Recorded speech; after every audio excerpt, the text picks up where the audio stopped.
Okay, so after 32 years in this office, I have decided to not seek a fourth term as Santa Barbara County's district attorney. I wondered if I could actually get those words out, and I did. I made this extremely difficult decision only after Assistant District Attorney John Savernach decided he would run.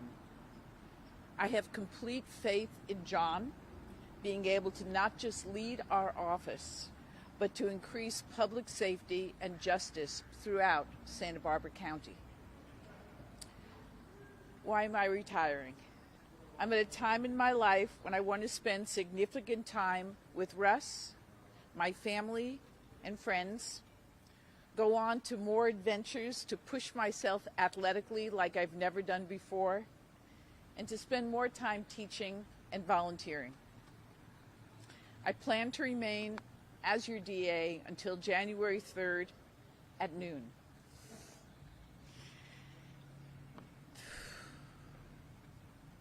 This has been my dream job because of the people I have worked with, my friends and family who've supported me, and this county, this incredible, incredible county that I have had the honor to serve.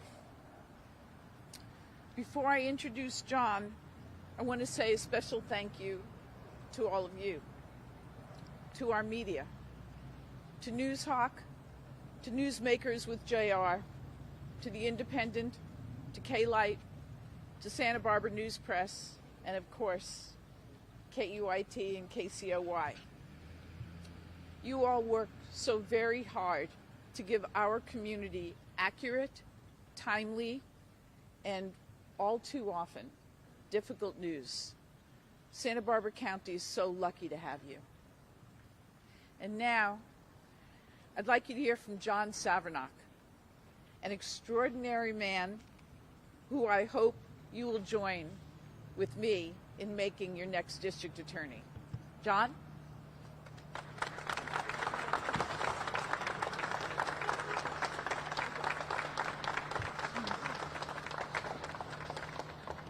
It's interesting that I'm about to get more emotional than Joyce did. District Attorney Dudley has been more than a DA. She is a mentor. She is a fierce advocate for public safety, and she is a dear friend. To secure her support and her endorsement for my candidacy is an honor beyond compare. And she will always be a dear friend, a confidant, and I know I can always count on her as she could always count on me. I look forward to the opportunity to have the press and the people of Santa Barbara County know me better. I want today, however, to be about Joyce. What Joyce Dudley really emphasizes is something I believed in, that compassion, passion, love, and kindness are not contrary qualities to being a district attorney. In fact, they are and should be requirements. I remember when I came to Santa Barbara, when I had my interview with Joyce, and her completely unique style. There's a little couch in her office. She's sitting cross-legged on that couch with her shoes off, just talking to me as a person, getting to know me, who I am, what my philosophy is, what I believe in. And I left that meeting and I said, I have to work for that person. And it has been the greatest job. Santa Barbara County is the greatest place on earth. From Santa Maria to Summerlin, the people of this county deserve to have safe neighborhoods. And that has been a belief of Joyce, a belief of mine, and I welcome the opportunity. I look forward to the opportunity and to be the next district attorney of this amazing county. So I appreciate all you being out here. I just have to say, in the emotional times we're in right now, to see members of the press out here, You will go back to your newsrooms, your editing, your offices, maybe your home offices these days, and you will prepare uncensored reports of what happened today. And those reports will be about an election where the people of Santa Barbara County get to pick the leaders of government. And then we look around the world where a violent dictator is trying to take those rights away from another country. So I just ask everybody in Santa Barbara County to please vote, please respect the rights that people across the world are dying for, and glory to your Ukraine. Thank you.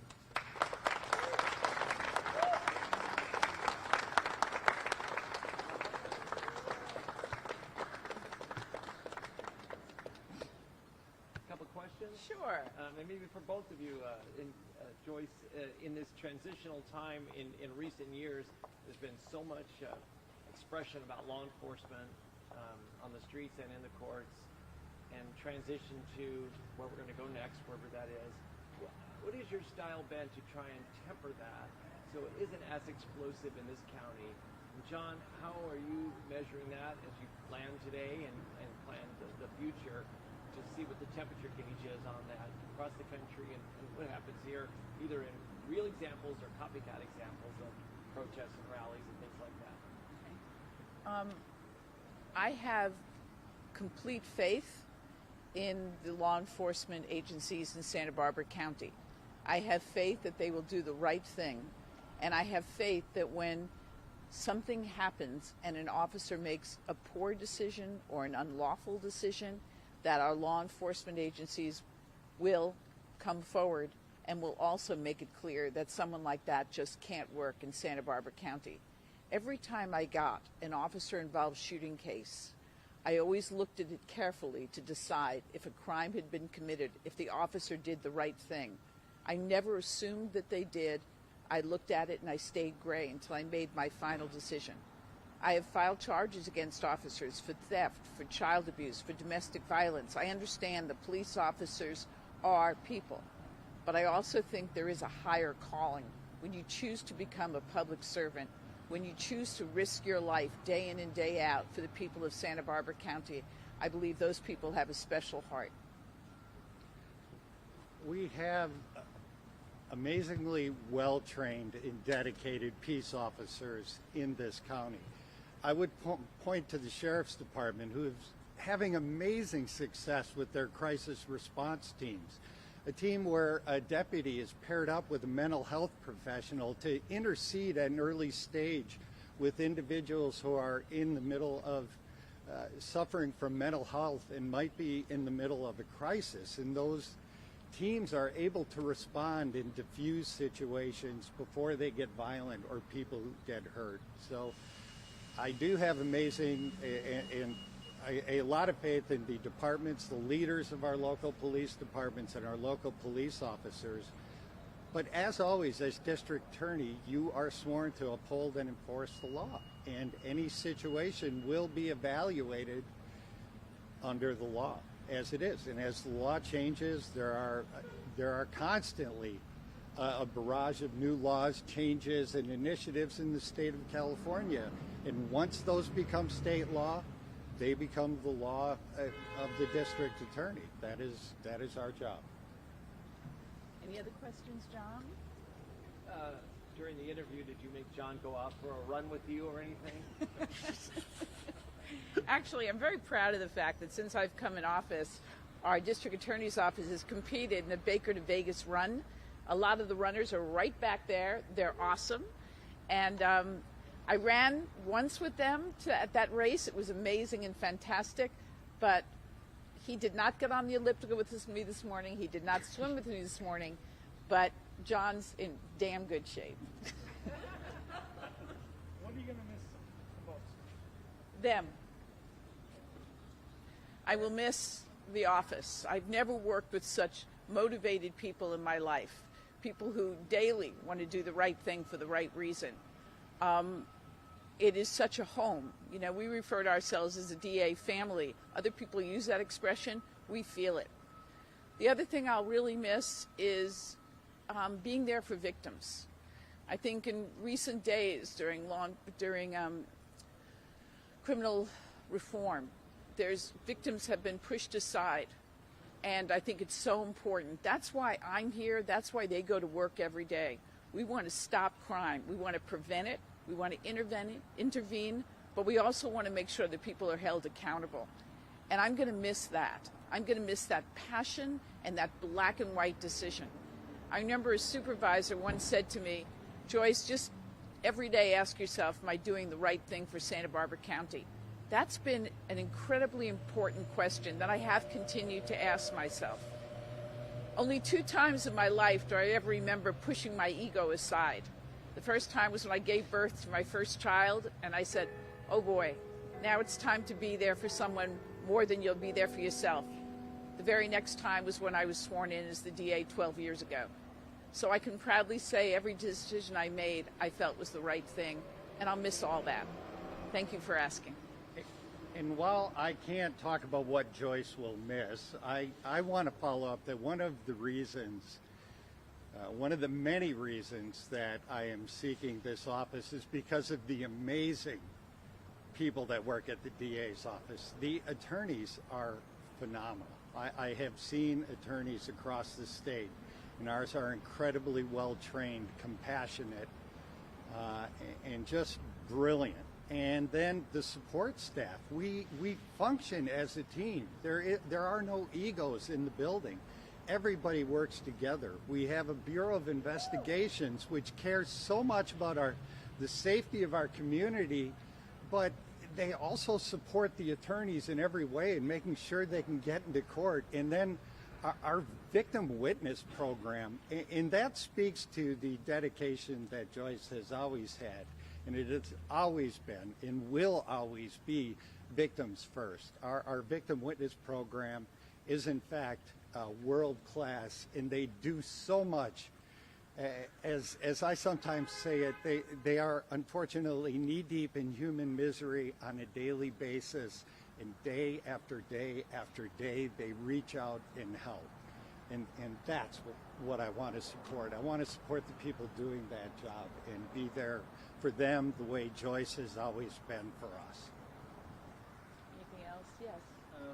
Dudley, you've been a loud and effective voice for domestic violence. Yes. For a long time now. It's been near and dear to your heart. John, do you have any topics or issues that are especially important to you that you want to help move the ball forward on? Well, so much of the alignment, I think the support that Joyce is giving me and the fact that she is endorsing me is we are aligned. I know earlier in my career I spent several rotations voluntarily representing minors that were in abusive households. So violence in the home is very important. Imagine the suffering of somebody that knows they're going to face violence when they get home. Imagine the impact that has on children and how they carry those lessons, how that has a psychological impact on them for the rest of their lives. Another issue that I'm seriously concerned about is driving under the influence in DUI deaths. There is no more emotional thing that a prosecutor deals with than dealing with the family, the victims, the relatives, the friends of somebody that was killed by an impaired driver. These are people that did not put themselves in harm's way. The victims are individuals who are just going to work, going to school, maybe going to a concert with friends, and their lives are tragically and irreparably harmed, and sometimes their lives are taken. And it is a crime that can be and should be avoided. There is nobody in this world that can say they are unaware that driving under the influence of intoxicants is inherently dangerous anymore. And when I see that happen, we've recently had a number of cases here in Santa Barbara, and every time that happens, it breaks my heart, and I will do whatever I can to get the word out and to not only to aggressively prosecute those cases, but to work with whatever community interests are available to help prevent them from occurring. The other thing that John and I will be working very hard on over the next 9 months is reducing, eliminating the overdose deaths because of methamphetamine and fentanyl. Working very closely with Sheriff Brown and also mental health experts, the school district. Sheriff Brown has formed a coalition where all of us are focused on that, and it's happening in the DA's office already. The increase in overdose deaths in Santa Barbara County has been radical and so hard, and nobody takes a drug for the first time thinking they'll become an addict, certainly not thinking and imagining they could die. But there are drug dealers who know exactly that, and they continue to deal. So we're taking a very aggressive stance to drug dealers, especially in the areas of methamphetamine and fentanyl. In these areas you speak of, is there additional money coming to help your cause? As far as I know, the work we've done, I've done without additional money. I'm bringing in an expert from the department, from the federal department, to give a speech, to have a class on April 25th for all law enforcement officers so they could understand better how to investigate these cases. Federal government's paying for him to come up here. We're giving him the location. Bill has formed his group, his coalition, just asking people to volunteer. If we can point to a place where we need resources, I will have no problem seeking those grants. When I look at places like the Rescue Mission in Santa Barbara County and the incredible work that they're doing with addiction, I think we have experts in our community, and if whatever it takes to rally them to save lives, I'm in. And we have one of the areas of the office that Joyce made an effort to strengthen, and which I plan on continuing, is in our financial office, the office that provides support. They have become very aggressive and adept at finding alternate funding sources, and we look for them all the time. We find them, we bring them in. But when it comes to crimes of violence, such as a DUI death or DUI with injury, whether we get additional money or not, that is our job, and we will be there. I think Supervisor Nelson was very happy to hear we'd seek additional funding. He's always been a great supporter of the District Attorney's Office. We're thrilled to see him here today. But he also wants to be careful not to spend what we don't need to spend. But his goal has always been to keep Santa Barbara safe and just. Anything else? Thank you so much. And every single one of you have my cell phone number. Feel free to call me later with additional questions. Thank you. Thank you.